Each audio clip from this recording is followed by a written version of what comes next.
Bem-vindo a mais um podcast do Saúde em Pauta, que hoje tem a honra de receber meu professor, modelo e amigo, professor Fábio Bisegli Jatene, que é o coordenador da divisão cirúrgica do INCOR e professor titular da Universidade de São Paulo.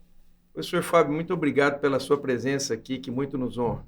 Eu que agradeço, Marco. Um prazer estar aqui com vocês. Viu? Uma satisfação. Professor, vamos começar já para pôr uma pimenta nessa nossa conversa. Você algum dia pensou em ser o diretor da divisão cirúrgica do INCOR? Isso passou pela tua cabeça em algum momento? Não, nunca eu pensei nisso. Isso nunca foi um objetivo de vida, nunca foi algo que eu busquei. Tá. Na prática, o que eu sempre procurei fazer e procuro fazer é trabalhar da melhor maneira o presente. Eu acho que isso, se você consegue ter um bom desempenho, um bom trabalho, isso abre portas, né? Tá. E as portas vão se abrindo. Eu acabei seguindo carreira acadêmica, fiquei ligado à universidade. E na universidade você vai galgando os vários níveis, né? De acordo com os títulos que você recebe, com os concursos que você presta, você pode subir na carreira acadêmica. Foi isso que eu fiz. Eu procurei fazer muito bem feito no momento e fui abrindo as portas, fui subindo até que eu consegui chegar no topo da carreira acadêmica. E fala para a gente que está tendo essa possibilidade de te perguntar diretamente, qual é o maior desafio de gerir a divisão cirúrgica do INCOR? O INCOR é um hospital público, né? E ele tem uma vocação para cardiologia e pneumologia. Então ele cuida de toda a área cardiológica do nosso complexo do Hospital das Clínicas, que é a área da clínica e da área da cirurgia e da hemodinâmica, e cuida também da área da pneumologia e da cirurgia torácica. Em relação à cardiologia e à área cardiológica, o maior desafio que nós enfrentamos é conseguir manter um nível alto de desempenho, quer seja em assistência, ensino, pesquisa e inovação, num hospital público. Entendo. Porque, na prática, o que nós temos é que hospitais privados, eles têm uma capacidade maior de investimento. E os hospitais públicos têm essa capacidade mais reduzida, é mais difícil. E o que nós tentamos é manter esse nível de desempenho numa área que tem muita tecnologia. Então, nós precisamos o tempo todo ficar tentando nos reformatar, sempre manter a tecnologia num nível muito alto, para manter o desempenho, o atendimento, a assistência, o cuidado aos pacientes num nível muito alto. Esse é o maior desafio. Eu entendo que se nós fôssemos um hospital privado, isso seria mais fácil. Tá. Por outro lado, a perspectiva de você conseguir um bom desempenho num hospital público traz uma enorme satisfação. Claro. Nós temos sido, nos últimos 4 anos, avaliados através de uma pesquisa e de uma classificação pela Newsweek. Tá. A Newsweek, ela avalia os melhores hospitais do mundo, best hospitals, os melhores hospitais do mundo em várias áreas de especialidade, e o hospital como um todo. O INCOR, ele é considerado o número 1 do país e o número 1 da América Latina em cardiologia e cirurgia cardiovascular, competindo com os melhores hospitais do mundo, com Mayo Clinic, com Cleveland Clinic, com os hospitais, com Harvard, com todos os hospitais do mundo, da Europa, da Ásia, de todos os lugares. Então, a perspectiva de nós conseguirmos manter esse nível de qualidade de atendimento nos traz uma satisfação enorme, né, Marco? Porque isso de fato é difícil de se obter num hospital público. E dos hospitais públicos na área cardiológica é o número 1, porque os outros todos são hospitais privados. Sim. Né? Então, para nós conseguirmos estar nesta colocação como o melhor hospital de cardiologia clínica e cirúrgica do mundo, da América Latina, o número 1 da América Latina, eu acho que é uma satisfação enorme. Esse é o nosso maior desafio. Como é que é coordenar tantos cirurgiões cardíacos? Nós sabemos que o cirurgião cardíaco é um cara de ego grande. E, claro, precisa ter um tráfego político para poder lidar com determinadas personalidades. Eu sei que você tem isso, mas quem está nos ouvindo precisa ouvir de você.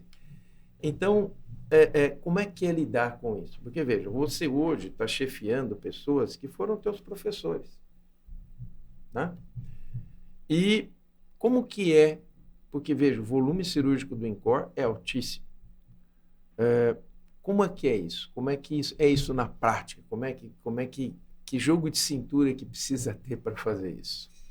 Bom, primeiro que, assim, nós temos lá dentro do INCOR, na área cirúrgica, um nível de entendimento, de companheirismo que eu acho muito alto. Eu acho isso muito bom. Isso né? é bom. Nós não ficamos brigando entre nós, não ficamos discutindo entre nós. Nós temos a boa discussão em benefício do paciente. Discussão de caso clínico, discussão de condutas a serem tomadas. Mas eu entendo que o ambiente é construtivo, não é um ambiente destrutivo. Isso para mim é fundamental. Eu acho que para que nós possamos avançar, nós precisamos sempre ter essa perspectiva de fazer mais e melhor. Né? E os residentes brincam comigo porque eu sempre digo que nós precisamos avançar. Nós precisamos avançar. Eu acho que por característica pessoal, sou um sujeito inquieto. Eu não me conformo. Assim, cheguei num lugar bom. Eu acho que a gente sempre está precisando avançar e avançar e avançar. Então, na área cirúrgica, eu vou falar da assistência, do cuidado aos pacientes. Não vou falar nem do ensino, nem da nossa pesquisa, nem da nossa inovação. Vou falar do cuidado aos pacientes, que é um dos nossos pilares. A vida acadêmica tem 4 pilares e esse é talvez um dos mais importantes, notórios, que chama a atenção, que é cuidar dos pacientes. Nós somos um serviço de grande volume e de grande especialização. Nós fazemos procedimentos que poucos lugares do mundo fazem. Né? São algumas cirurgias que se faz em poucos lugares do mundo. Então, na prática, o que nós buscamos é trabalhar com qualidade alta e nível de segurança muito alto. Quando eu vim para a divisão de cirurgia, nós temos vários grupos. Nós temos grupos de coronária, grupo de doenças das válvulas cardíacas, nós temos grupo de doença do ritmo do coração, marca-passo, etc. Aorta. Mas eu iniciei um grupo de qualidade e segurança em cirurgia cardiovascular. E esse grupo, ele, de uma certa maneira, passa pelos outros grupos. Ele, de uma certa maneira, cuida de todas as outras áreas em relação à qualidade e segurança. Isso quer dizer o quê? Isso quer dizer que nós passamos a trabalhar buscando resultados internacionais. Isso nós chamamos de benchmark. É a perspectiva de você trabalhar visando alguma coisa, visando algum objetivo. E isso nós passamos a fazer. Então, por exemplo, nós passamos a trabalhar por graus de complicações numa cirurgia, de risco de mortalidade numa cirurgia, comparado aos melhores serviços do mundo. Ou seja, a linha de corte ficou bem alta. Bem alta. E eu sempre disse isso. Eu falei, nós precisamos, para avançar, nós precisamos buscar objetivos desafiadores. Porque se eu não busco isso, eu me acomodo. E eu preciso o tempo inteiro ficar buscando esse nível alto de qualidade. A partir daí, nós vimos o nosso resultado nos últimos anos, tomamos as medidas, as providências que nós achássemos, que nós julgamos que fossem importantes para a gente avançar e começamos a cuidar do resultado. Então, nós sabemos exatamente tudo o que nós fazemos. Nós sabemos quantos casos nós operamos, qual é o resultado, qual é o índice de complicação, qual é o índice de alta, que dia tem alta. E nós passamos a monitorar todas essas variáveis. Isso já há muitos anos. Tá. E quando nós fizemos isso, nós começamos, pouco a pouco, a observar a melhoria dos resultados. A mortalidade foi caindo, o índice de complicações foi diminuindo e os pacientes passaram a ter melhor evolução. Tá. Hoje, para você ter uma ideia, em cirurgia de revascularização do miocárdio coronária, a mortalidade no STS, que é o maior registro de resultado do mundo, que é nos Estados Unidos, Canadá, na América do Norte, é 2,2% a mortalidade em cirurgia de coronária. Nós, o ano passado, em 23, tivemos 1,2%. Nossa Senhora. E em 22, operando mais de 600 casos, nós tivemos 0 de mortalidade. Nós não tivemos nenhum óbito em nenhum dia do ano. Que maravilha. Então, eu acho que isso é fruto desse trabalho desafiador, o tempo todo tentando buscar e buscar e buscar. E o que nós vimos ao longo dos anos é que resultados que eram históricos nossos, nas últimas décadas, o Instituto está indo para completar o seu cinquentenário, né? Tá. Então, nessas últimas décadas, tinha um resultado. Depois que nós começamos a cuidar disso e nos preocupar com isso, o resultado foi melhorando. Então, a chance do doente ter uma melhor evolução, assim, se recuperar mais rápido, ter menos complicações, hoje é muito grande. Então, apesar de ser uma cirurgia grande, difícil, etc., o resultado melhorou. Hoje nós operamos pacientes mais idosos e o resultado melhorou. Então, e isso eu sempre reforço, é num centro acadêmico, universitário, que treina pessoas. Eu não estou operando sempre com o mesmo assistente há 30 anos. Sim. São pessoas jovens. Você tem variáveis a administrar. Variáveis a administrar. E essas pessoas já entram nesse espírito, imbuídas desse espírito, que nós precisamos buscar resultado, que nós precisamos melhorar a sobrevivência dos pacientes, nós precisamos melhorar a recuperação dos pacientes e assim por diante. Que é um grande exemplo para quando ele sair, ele levar para a vida aquilo, né? Bem, eu, como você sabe, sou um grande admirador do teu trabalho e uma das características que a gente vê é que você se cerca de boas pessoas. Você sabe escolher. Uma das apostas que você fez muito boas, que está frutificando, foi no grupo de transplantes com o Fábio. E o grupo de transplantes firme. E outra coisa que eu sei que você gosta muito é a cirurgia do tromboembolismo pulmonar. Hoje, o INCOR é talvez um dos poucos centros da América do Sul que faça bem com uma baixa mortalidade esse tipo de cirurgia, né? Isso. Eu acho que, em relação a buscar escolher pessoas, acho que isso é um ponto muito sensível na discussão. O que a gente precisa é entender o que as pessoas querem e gostariam de fazer, se elas de fato estão interessadas em trabalhar nesses princípios, né? Nesses princípios de buscar sempre melhorar, sempre avançar, sempre buscar mais qualidade do serviço, buscar melhores resultados. Então, eu acho que isso é importante. E no Instituto nós temos esses princípios, né, lá no INCOR. Esses princípios eles são assim, muito, muito presentes. O tempo inteiro a gente está nessa direção, né? A cirurgia que você comentou da tromboendarterectomia é uma cirurgia muito interessante, né? Nós começamos com essa cirurgia há mais ou menos uns 30 e poucos anos. E tem uma brincadeira que eles dizem que eu sou o cirurgião mais antigo que faz tromboendarterectomia, porque todos os outros serviços do mundo que fazem essa operação, os cirurgiões já são mais novos do que eu. Eu ainda sigo operando esses pacientes.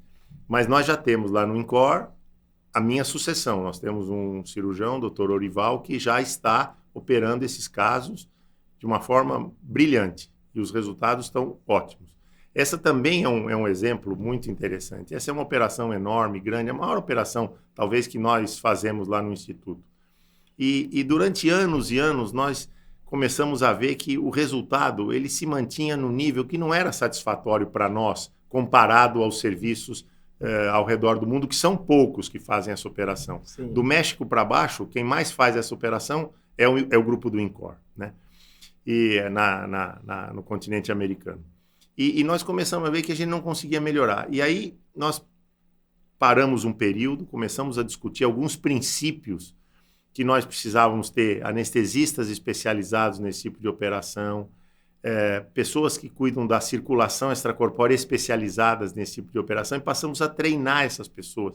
E depois de um tempo foi surpreendente o resultado. Hoje o resultado, assim como em outros grupos, como coronária, válvula, etc., o resultado ficou igual aos melhores centros do mundo, né? Nós temos 2%, 3% de mortalidade, uma operação gravíssima, gravíssima. Sem dúvida. Então, o resultado, a chance do paciente sobreviver e sair em boas condições é mais do que 95%. Então, tudo é fruto do trabalho, né? Quando a gente percebe que isso deu certo, pode ficar seguro que teve muito trabalho em cima para a gente conseguir chegar lá, né? Essa ideia da tromboendarterectomia, nós fizemos várias reuniões e estudamos muito com o grupo da circulação extracorpórea, com o grupo da anestesia, com o grupo dos cirurgiões, com o grupo dos anestesistas. Isso foi exaustivo, né?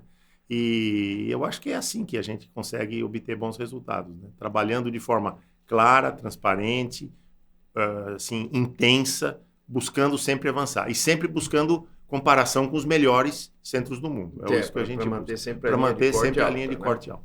Tá. Na tua carreira, você passou primeiro pelo tórax, depois veio para a cardio.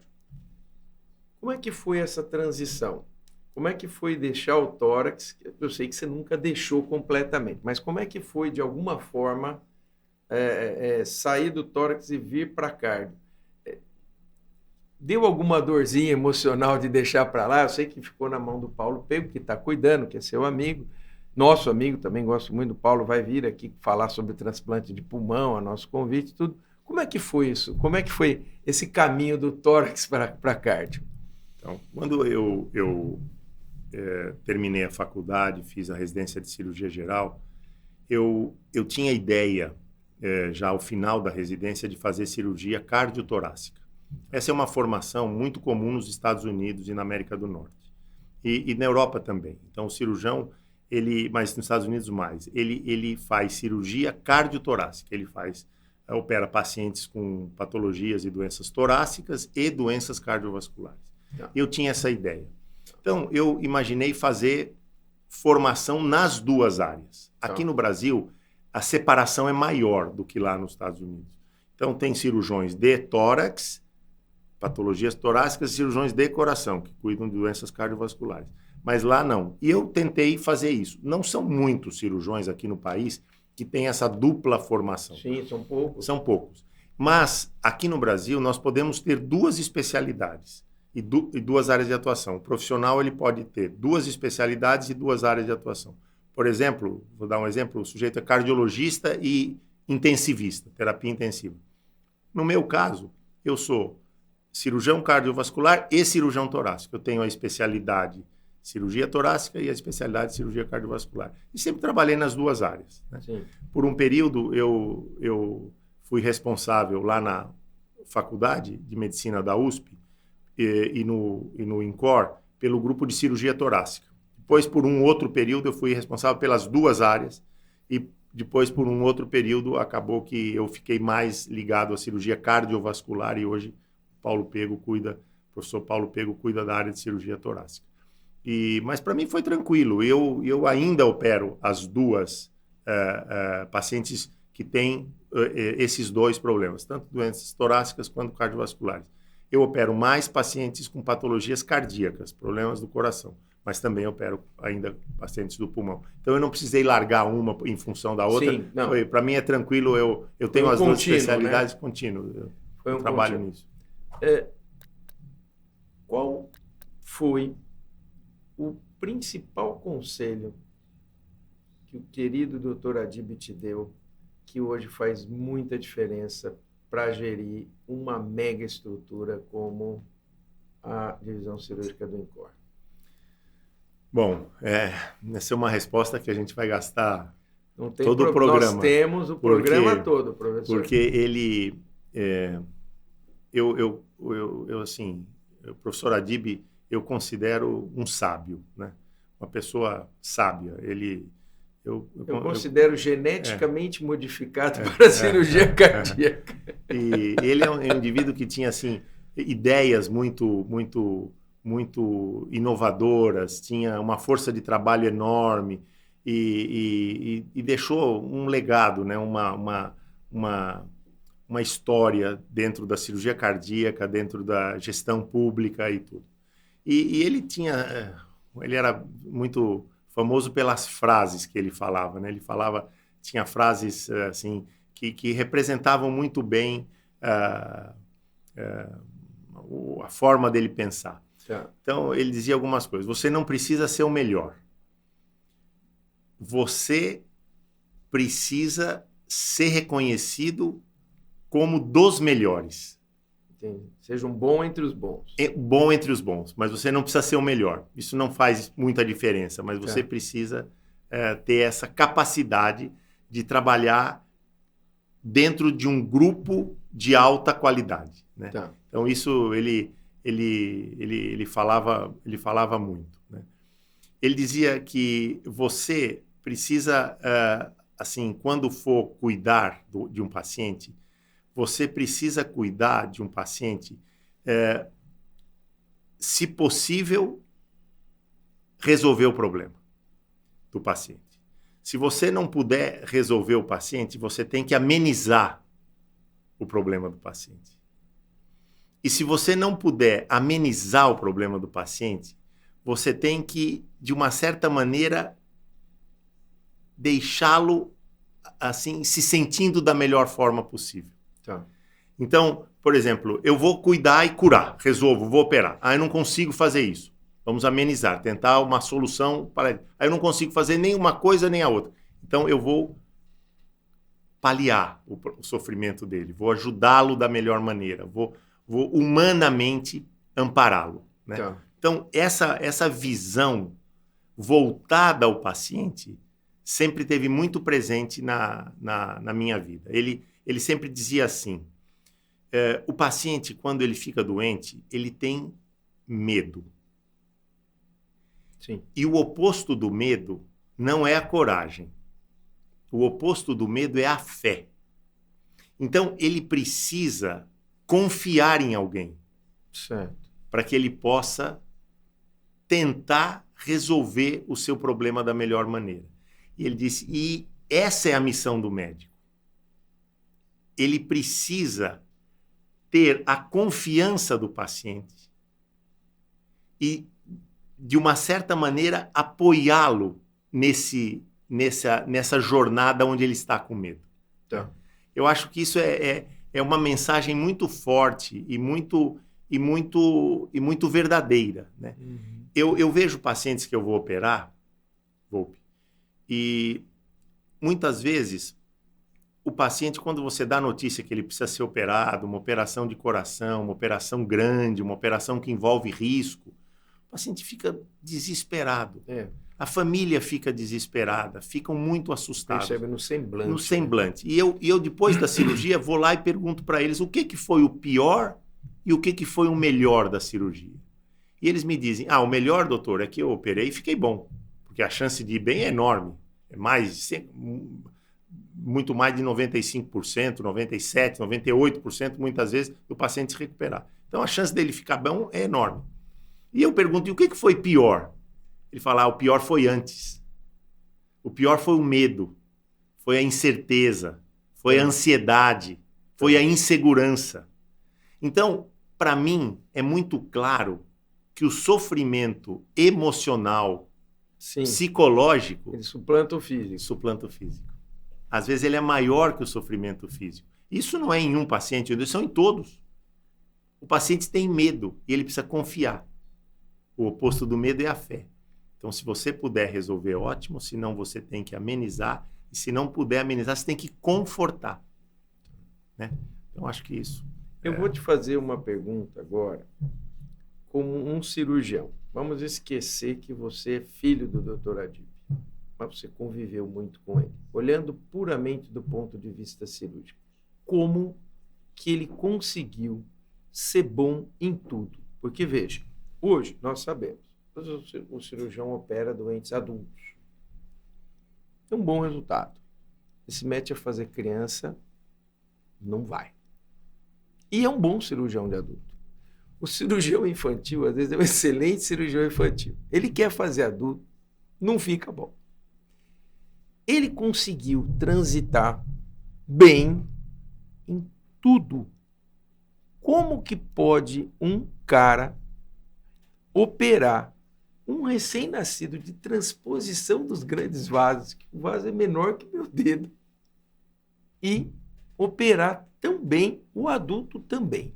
Então agora eu quero que, esquecendo que você é filho dele, eu quero que você fale como um cirurgião maduro, o que é que você viu no Dr. Adib Jatene que fazia com que ele transitasse tão bem de um recém-nascido com patologias graves e no adulto também? Eu acho que isso teve um pouco do pioneirismo, né? Do pioneirismo. No início não eram tantos cirurgiões assim, quando a especialidade, vamos dizer, aflorou, iniciou. E, de maneira geral, os cirurgiões do início, eles precisavam resolver o problema do paciente. Se o paciente tinha um problema valvular, ele precisava resolver. Se o paciente... Mas, Fábio, vários tentaram e não tiveram esse sucesso. Vários tentaram e quebraram a cara. Ele tentou e conseguiu se dar bem nos dois mundos. Mas, de maneira geral, se a gente olha para trás, vários cirurgiões daquele período, eles eram cirurgiões que mais completos, que faziam todas as especialidades. Eu tenho vários exemplos para te dar, né? Na própria equipe do professor Adib, os cirurgiões faziam cirurgia de congênito, cirurgia de aorta, cirurgia de válvula, cirurgia de coronária. E eu acho que isso foi, ao longo dos anos, à medida que o tempo foi passando, as pessoas foram tendendo a uma área ou outra área. Até porque o volume de conhecimento também ficou enorme e, por exemplo, num centro grande como o INCOR, quem cuida de pacientes portadores de doença das coronárias, ele tem um movimento que justifica ele ficar o dia todo fazendo isso. Aquilo. Quem cuida de válvula consegue ficar a semana inteira só operando paciente de válvula, que são muitos pacientes. E talvez no começo isso não fosse assim. Um dia você tinha um paciente com uma patologia, com outra. E assim foi, eu acho, a formação. Eu, como trabalhei muito com ele, muito. Eu, durante 15 anos da minha vida, eu ajudei todo dia. Entrava em 1, 2 operações com ele todo dia. Eu era o primeiro assistente dele lá no INCOR e fazia isso diariamente. E eu tive essa formação. Então, eu passei a operar coronária, válvula, congênitos. Eu operei congênitos por mais de 10 anos da minha vida. Crianças pequenas, doenças da aorta, problemas de ventrículo, fiz muito transplante. Então, por quê? Porque a minha formação foi dessa maneira. Mas eu tenho que dizer que alguns assistentes que eu tenho hoje lá no INCOR, eles já se especializaram. Uns fazem mais aorta, outros fazem mais transplante, outros fazem mais doenças de aorta e coronária. O que é bom, não é ruim de jeito nenhum. Principalmente se você tiver um serviço de grande volume, onde você tem pacientes, muitos pacientes de cada uma dessas especialidades. Então, eu acho que de cada uma dessas áreas. Então, mais ou menos foi isso. Eu acho que os pioneiros, eles tiveram que resolver o problema por conta própria. Ele não tinha quem os ajudasse. Então, ele foi se formando em todas as áreas. Eu acho que foi isso. E, de fato, o que você falou é absolutamente verdade. Quer dizer, ele era espetacular em várias áreas da cirurgia cardiovascular. Eu não lembro de nada que ele não soubesse operar direito. Então, válvula, ele fazia plastias com perfeição, ele trocava válvula, coronária ele fazia, cirurgia de mamária, aorta ele operava muito bem, transplante. Então, era um cirurgião com congênitos, né? Congênitos, ele tem técnicas que hoje são conhecidas no mundo com o nome dele, né? Jatene, operação de Jatene. Em que situação que você fala assim, puxa vida, que eu precisava do meu pai? da vida cirúrgica? Você já teve alguns momentos de cirurgia que você fala assim, puxa vida... Você sabe que isso é assim. Cirurgicamente, eu percebi que você passa por etapas na sua vida, na sua carreira profissional de cirurgião. Pelo menos comigo aconteceu isso. No começo, você quer se aperfeiçoar tecnicamente. Você não sabe fazer. Você precisa aprender a fazer. Você vai auxiliar como segundo auxiliar, depois como primeiro auxiliar, depois você começa... Aquisição de competência. Aquisição de competência. Você vai ganhando competência. Você quer ser capaz de realizar o procedimento. No segundo momento, você chega num ponto que você quer se afirmar como cirurgião. Você quer fazer melhor. Quer fazer mais rápido, quer fazer com mais perfeição, quer fazer com mais qualidade. Sim. Você muda de etapa. Sim. Mais adiante, que eu acho que é mais ou menos a fase que eu estou vivendo, os aspectos técnicos, eles, de certa maneira, já foram superados. Porque a experiência já te fez, praticamente, enfrentar tudo que era possível. Quem opera como eu há mais de 40 anos, você já viveu tudo. E opera de manhã e de tarde, de segunda a sexta, alguns fins de semana, de madrugada. Quer dizer, a quantidade de conhecimento e de experiência que você adquiriu é enorme, né? E dessa maneira, a parte técnica, ela vai ficando para um outro momento. E aí você passa a se preocupar com outros problemas, né? Eu hoje tenho assim uma preocupação enorme pelo bem-estar do paciente, pela recuperação do paciente. Resolvida a parte técnica, a gente vai se humanizando mais. Eu hoje estou muito mais preocupado e tento transmitir isso aos meus assistentes e aos residentes, a importância dessa, vamos dizer, parte humana do processo, né? Não apenas a parte técnica, que a gente estava muito preocupado no início. É porque no começo é um caminho tão longo que se você não olhar para isso, você não chega lá. Mas chegou, você passa a ver outros detalhes, você fala, como é que antes eu não via, né? Exatamente. Então, isso para mim assim, é muito forte hoje. Eu sou incapaz de operar alguém que eu não fale com ele antes, fale com a família, conheça o paciente, independente se é um paciente que tem condições ou não tem condições. Eu estou falando de pacientes do INCOR, do Instituto. Eu preciso passar visita, eu preciso falar com os residentes. Quer dizer, eu estou preocupado hoje, muito mais do que já estive, com esses aspectos. E eu acho que isso vem com a maturidade, com a experiência, com a vivência. Você passa a se preocupar com outros aspectos, né? Eu diria que hoje eu tenho uma preocupação um pouco mais global, uma preocupação maior em relação ao paciente, que você no começo, como você não tinha competência ou conhecimento, você queria de qualquer custo fazer aquilo para dizer, eu sou capaz de fazer. Eu dou conta. Eu dou conta. Eu dou conta. E passa pelas tuas mãos, né, boa parte dos cirurgiões cardíacos que vão compor a nova geração, né? Como é que você está vendo o cirurgião cardíaco de hoje? Porque, veja, todo ano o INCOR, que é o maior centro de formador de cirurgiões do país, está lançando no mercado. Então, toda hora está entrando gente. Como que você está vendo essa mudança? Qual é o teu feeling do que está acontecendo e do que vem pela frente na cirurgia cardiovascular? Acho ótima essa pergunta, porque nós falamos muito de pacientes, de cuidado, de qualidade do atendimento e tudo. Agora, a oportunidade de falar um pouco da formação de pessoas. Isso. Né? Que é um dos pilares da universidade e do nosso serviço. Então, eu vou começar do fim para o começo. Tá. Eu estou muito satisfeito com a formação que os nossos residentes estão recebendo. É claro que eu sempre digo, nós podemos avançar. Então, nós podemos sempre estar buscando melhorias nesse processo. Uhum. Mas eu tenho visto que os residentes que se formam anualmente, eles têm uma consciência, uma maturidade que eu considero muito alta. Talvez maior do que no passado. O residente hoje, ele está preocupado, assim, pelo menos dos que formam conosco, com a sua formação. Ele sabe que ele vai fazer um período de 5 anos de residência, do 1º ao 5º ano. Depois ele já está buscando fazer um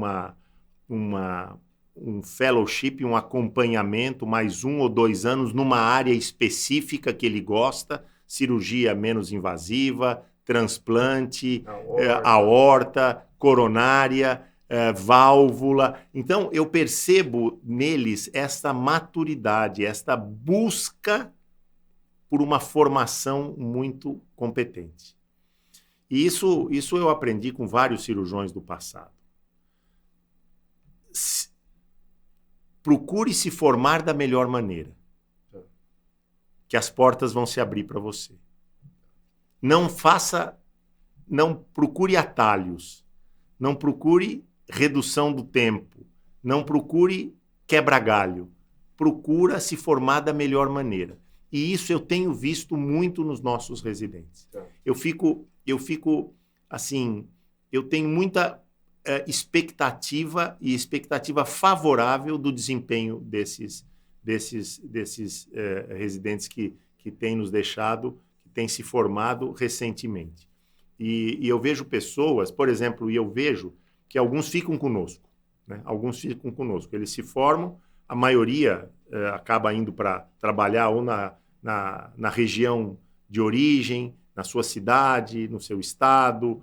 Outros ganham oportunidades em outras áreas, uns vão para a carreira acadêmica, procuram fazer pós-graduação, mas alguns ficam conosco. E é muito prazeroso e eu tenho muita satisfação de ver o desempenho desses meninos, né?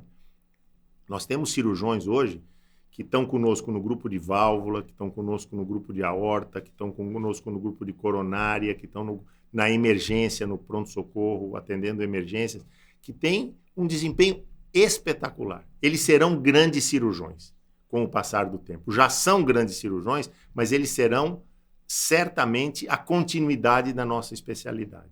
Eu tenho meninos que eu fico surpreso com o desempenho deles, com a maturidade deles, formados há pouco tempo, acabaram a residência há 4 anos, 5 anos, 6 anos, 8 anos. São pessoas que eu tranquilamente me entregaria para um deles, para ser operado por um deles. Porque eu sinto maturidade no desempenho deles, sinto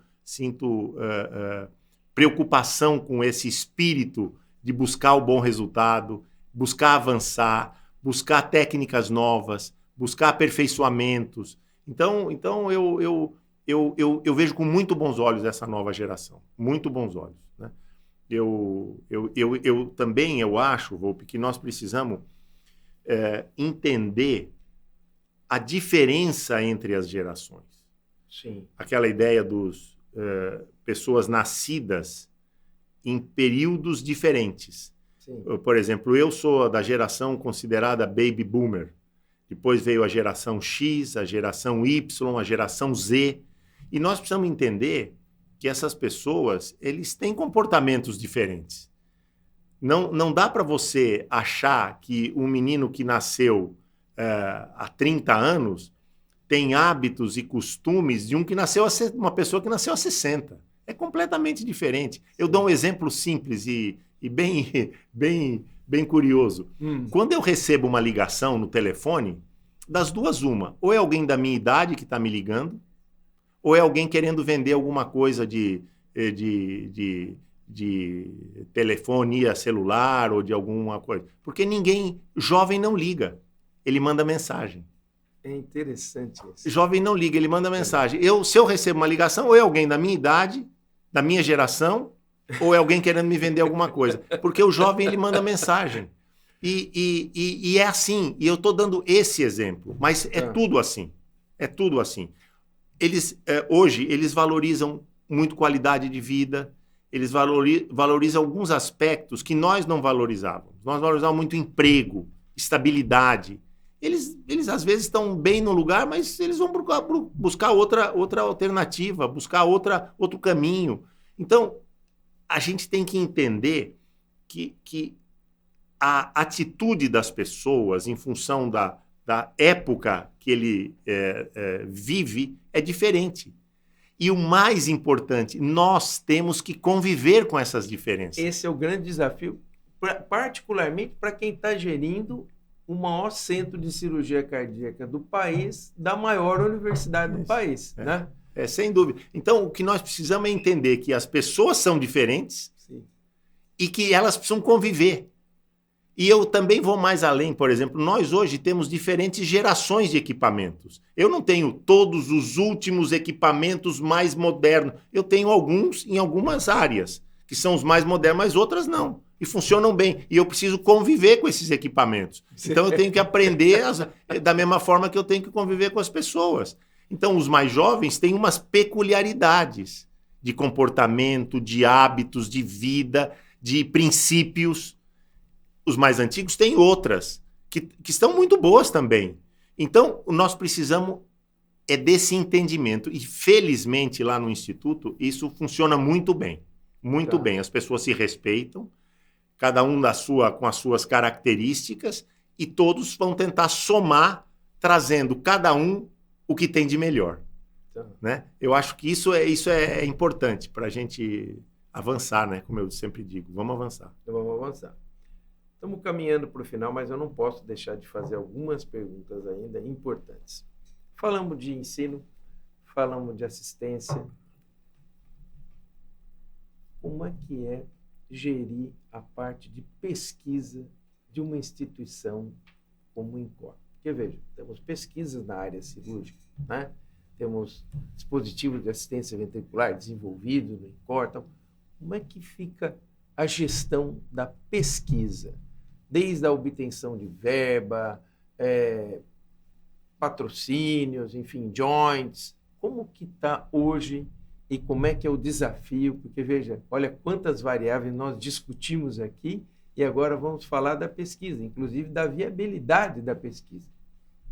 Conta para nós como é que é isso. Então, hoje nós temos, esse seria o terceiro pilar, e eu sempre gosto que é pesquisa, e eu gosto de acrescentar um quarto pilar, que é inovação. Sim. Nós temos fortemente trabalhado em pesquisa e inovação. Eu considero que isso é fundamental, porque o conhecimento, a ciência, ela suporta a qualidade da assistência e do cuidado ao paciente. Então, se eu consigo fazer um levantamento e comprovar que aquela técnica é melhor do que a outra, vamos usar essa técnica. Se eu consigo fazer um projeto, um processo de inovação, e eu descubro que a partir daí eu consigo, por um desses smartwatch, esses relógios vestíveis, esses relógios inteligentes, deixar o paciente com esse relógio e dar alta para ele no terceiro dia que ele vá para casa, e eu monitoro temperatura, frequência, eletrocardiograma, etc., pelo relógio, eu estou melhorando a qualidade da assistência. Então, ao invés de eu dar alta com uma semana, eu dou alta com 3 dias e ele vai para casa com o seu relógio. Então, na prática, o que eu considero de importância nessa área é que isto subsidia e embasa a nossa prática. Nós temos na divisão de cirurgia uma área que é coordenada pelo professor Luiz Felipe, que cuida da pesquisa em cardiovascular, mas nos vários grupos nós temos pessoas muito preocupadas com isso. Por exemplo, nós estamos fazendo um grande projeto agora para cuidar de pacientes chamados frágeis. São centenas de pacientes que nós estamos avaliando melhores operações para pacientes frágeis. Por que frágeis? Porque cada vez mais as pessoas estão vivendo mais. E elas vivendo mais, à medida que elas vão envelhecendo, elas se tornam mais frágeis. Umas mais frágeis do que as outras, mas no geral elas se tornam frágeis. Então nós estamos buscando qual é a melhor possibilidade de operação para pacientes frágeis. Aquele perfil do paciente. Para aquele perfil do paciente. Isso é um projeto de pesquisa. Nós temos que fazer, nós não sabemos, nós temos que buscar isso para, através desse conhecimento, poder tratar melhor os nossos pacientes. Se eu chegar à conclusão que um tipo de operação é melhor para pacientes frágeis do que outro, óbvio que eu vou aderir a esse tipo de procedimento. E a gente, com isso, vai buscar melhor atendimento. Então, eu me preocupo muito com pesquisa, com inovação, que possam ser aplicadas à prática clínica. É o que a gente costuma dizer, que você, de uma certa maneira, faz uma translação, né? Você chega a um resultado e esse resultado objetiva melhorar o cuidado ao paciente. Tem uma aplicação prática. Uma aplicação prática. Professor querido, estamos aqui nos nossos últimos 5 minutos. Eu adoraria ficar contigo aqui muito tempo, porque o papo está muito bom e tem muita coisa, né? O INCOR é um mundo. Queria que você, com certeza, tem acadêmicos, tem residentes que vão nos ouvir, vão ouvir esse papo aqui. Que conselho você deixaria para quem quer fazer cirurgia cardiovascular? Nós estamos ouvindo do professor titular da maior instituição, da maior universidade do Brasil. Então, eu acho que essa é uma opinião de peso. Que mensagem você deixaria?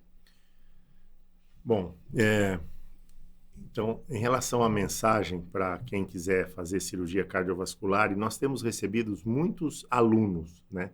Que vão nos visitar, ficam às vezes 1 ou 2 dias, ou às vezes 1 mês, para tentar conviver com o serviço, entender como é esse serviço, como é que nós trabalhamos, quais são as peculiaridades. O que eu poderia dizer é o que eu busquei na minha formação. Procure se formar da melhor maneira possível. As portas acabam se abrindo, os resultados chegam. Você passa a ter mais satisfação por fazer pela sua especialidade. Então, eu acho que é fundamental que você tenha uma formação apropriada. Você busque, de fato, se formar dentro dos vários princípios da especialidade. Princípios técnicos, você precisa saber operar, claro, o cirurgião precisa ser hábil, precisa operar. Você precisa entender a importância da pesquisa para que ela possa ajudar o paciente. Você precisa ser ético dentro da profissão. Você precisa ser humano em relação ao cuidado com os pacientes e com a família dos pacientes. O paciente está sofrendo. Não tem ninguém que vai operar o coração que diz, eu não tenho medo nenhum, pode cortar aqui, abre meu peito, imagina, que isso não é nada. Não tem ninguém, eles estão sofrendo. Você precisa ter essa atenção, você precisa estar próximo do paciente. Então, eu acho que a formação, uma formação ampla e não só técnica, para saber a parte da habilidade técnica, você precisa ter essa formação. Né? E eu entendo que eu vejo com muito bons olhos o futuro da nossa especialidade. É uma especialidade que, de uma certa maneira, ela sofreu concorrência de outras áreas da cardiologia, tanto da área clínica quanto da área da hemodinâmica, mas é uma especialidade que ficou madura, que de fato ajuda os pacientes, de fato reduz risco de morte dos pacientes, de fato melhora a qualidade de vida dos pacientes, não tem dúvida nenhuma a respeito disso, nem se discute mais. Então é uma especialidade que tem assim, um papel muito importante dentro da área e está sempre se renovando, né? Nós temos técnicas que estão sendo desenvolvidas e agora, por exemplo, nós estamos começando a discutir algo que pode ser revolucionário. Já é uma discussão de muitos anos, mas que agora está chegando mais próximo, que é o xenotransplante. A possibilidade de usar órgãos de animais, de outra espécie, no caso mais próximo do ser humano seria o porco, para substituir órgãos. E o coração é um dos órgãos que tem essa perspectiva de ser substituído. Um caminho assim... É um caminho que se abre, assim... Uma avenida. Uma avenida, né?